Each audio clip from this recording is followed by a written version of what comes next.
uwo muvyeyi nawe ubona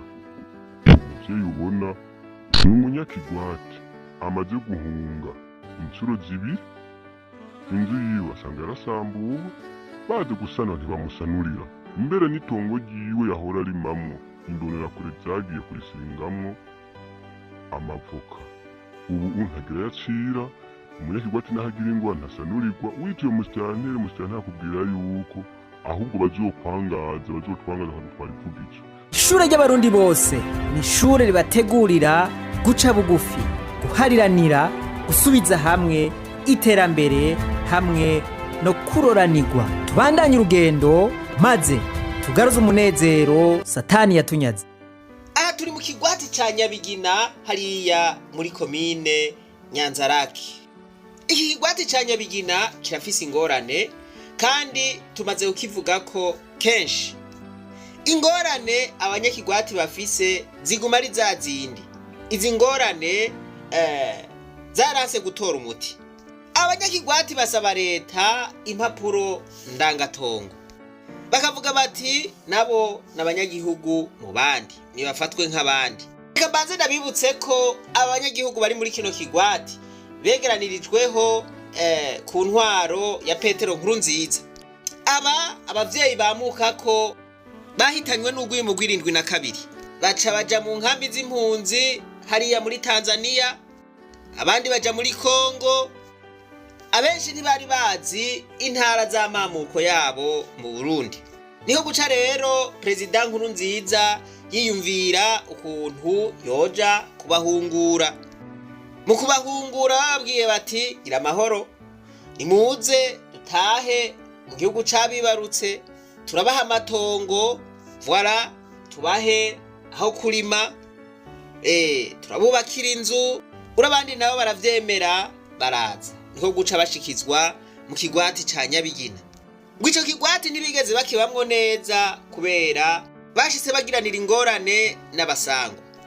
Gushika ubu rero izo ngorane ziracahari, abenshi barasubiye guhunga kubera ivyo bibazo, abatware bavyikitsemwo, abanyakigwati barituye ubushikiranganji, barituye ibiro vy'umukuru w'igihugu, ariko gushika n'ubu ntaco barakorerwa.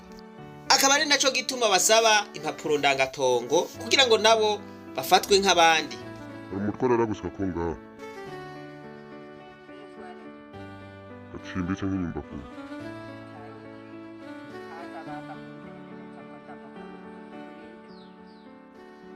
wamukoye ibiki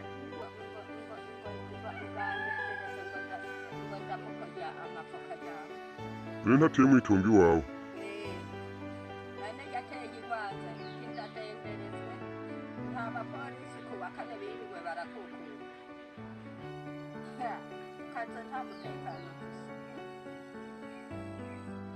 Uwo muvyeyi nawe ubona ni umunyakigwati amaze guhunga incuro zibiri, inzu yiwe asanga yarasambuwe, baje gusana ntibamusanurira, mbere n'itongo ryiwe yahora arimamwo imbonerakure zagiye kurisingamwo amavoka. Ubu ntagira yacira, umunyakigwati nahagira ingwa ntasanurirwa, wituye musitanteri akubwira yuko ahubwo bazotwangaza bakadutwara ivugije. Turatabaza rero umukuru w'igihugu Sebarundi aturose indangatongo nk'uko yagize ibindi bigwati. Niyo tutabarundi nawe badusubize iyo badukuye, kuko nk'uko ubona nk'uko ubibona kwayo masaramu hariho abanyakigwati benshi bamaze kubona amatongo yacu yandikishijwe bemeye barasubira mu buhungiro, bamwe bagana i Tanzania abandi basubira i Kongo.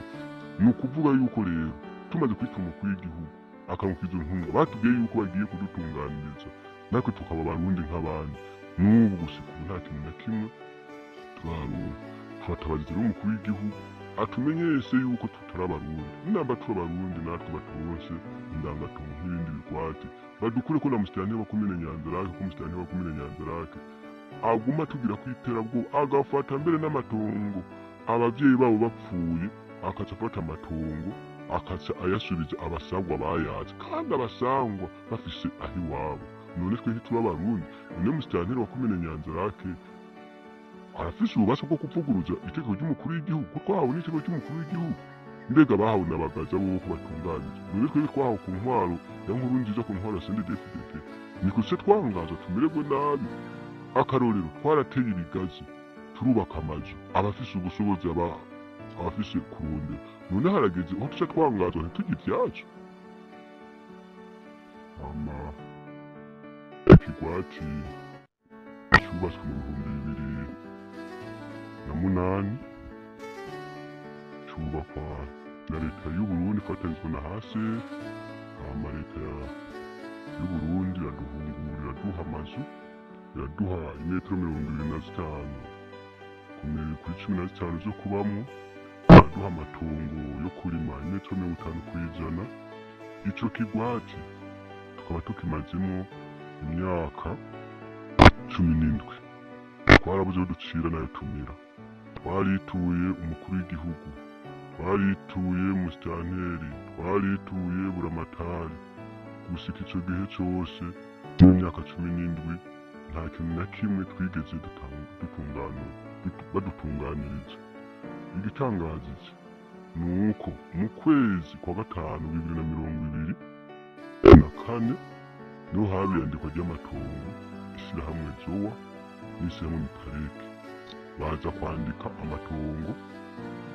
y'abasangwa bari baratizizwe kuri bagaza muga twebwe musitanteri wa komine Nyanzarake mu nyuma avuga yuko umunyakigwati atari kwiye kwandikisha itongo yahawe na leta mu nyuma zaho musitanteri yaciye afata ingingo zo guha abasangwa ububasha bwo kwandikisha amatongo yacu twahawe na leta kandi natwe amatongo twahawe twe twarayanguriyemo imigambi kandi turi abarundi icyo twaciye dukora twarituye buramatari twitiriye buramatari nta cyavuyemo twaciye twitura umukuru w'igihugu Sebarundi yaratungikiye intumwa izo ntumwa zaratohojeje neza zirumva yuko nabo basangwa bari mu ntizo y'abagaza kandi abasangwa nyene bariyemerera yuko bahabwa imetero 600 ku 80 muga twebwe tugahabwa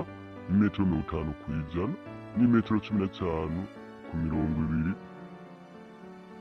zo kubamo none rero kuva igendeko ry'amatongo nk'uko ubona ndabikurungikiye ngaho bamwe barugaye baragenda abandi barasambuye abandi nabo urabona yuko harimwo abamaze kurangwa imigambi bari baca amazu meza n'abandi bacika inkokora barongera guhunga tukaba dutabajije umukuru w'igihugu ko iyo turose indangatongo nk'ibindi bigwati mbega ko bobo bakuwe mu ntizo yabagaza none leta ya nkuru nziza yaduhunguye nta bubasha yari ifise leta yo kwabagaza niyo yari ifise ububasha none twe twangazwe twahunguwe na leta y'Uburundi musitanteri wa komine Nyanzarake akavuga yuko atamatongo twafise ahubwo dukwiye kwangwazwa mbere usima hariho n'ahantu abanyakigwati bahunze bari mu nkambi baciye bafata ingingo yo guteraho ibiti bakongera bagateramwo amavoka bakahahereza imbonerakure n'abarimwo bakababwira yuko badasubira guhurira aho hantu turasaba rero umukuru w'igihugu adutabare aturonse indangatongo nk'uko yabigize mu bindi bigwati ko natwe turabarundi turabavyeyi ni leta ya twese ni leta y'ukuri no kuvuga yuko ayo matongo twayahawe duhungutse 2008 twarayatema ivyimburwa mugabo kuva mu kwezi kwa gatanu k'umwaka nyene niho ishyirahamwe Zowa ryaza riri kumwe n'ishyirahamwe Mipareke rifatanije na komine Nyanzarake niho bafata ingingo yo kuza kwandika amatongo bimaze kuba bigenze uko baciye bafata musitanteri afata ingingo yo kubwira abasangwa yuko mu kwandikisha amatongo harimo na ca gice leta yagira yaduha niho twaciye twitura umukuru w'igihugu tumusaba yuko natwebwe dukura mu ntizo tukaba nk'abandi barundi iyo ingwani dufise yuko ayo matongo natwe yahawe na leta nta burenganzira turayaronkera kandi baguma batubuza ko tuja kurima, bakatubuza ko dusarura iby'iwacu, bakatubuza ko nta kintu na kimwe twashobora kurangura nk'umugambi, kuko bavuga yuko yari amatongo yabo bari baratsinzwe n'abakazi. Iki kibazo cabo murumva ko ari ikibazo cyumvikana, ariko twasemereye kuva kera gushika ubu ingorane ntiratorega umuti. Nico gituma numvise abantu bavuga nuko ngo baharanira agateka kaba citse ku icumu 72 n'ibindi byinshi mwaba mwumva bavuga. Nabavuga ntubwo n'uburyarya ivyo babikora ku nyungu za politike.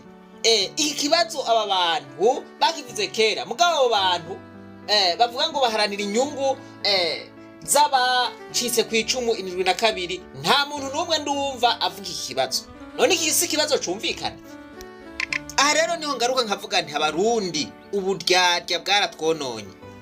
Abarundi turakwiye kuba abantu b'abanyakuri. Turasavye umukuru w'igihugu ko iki kibazo yogikura mu nzira, aba bantu akabaronsa impapuro ndangamatongo nk'abandi.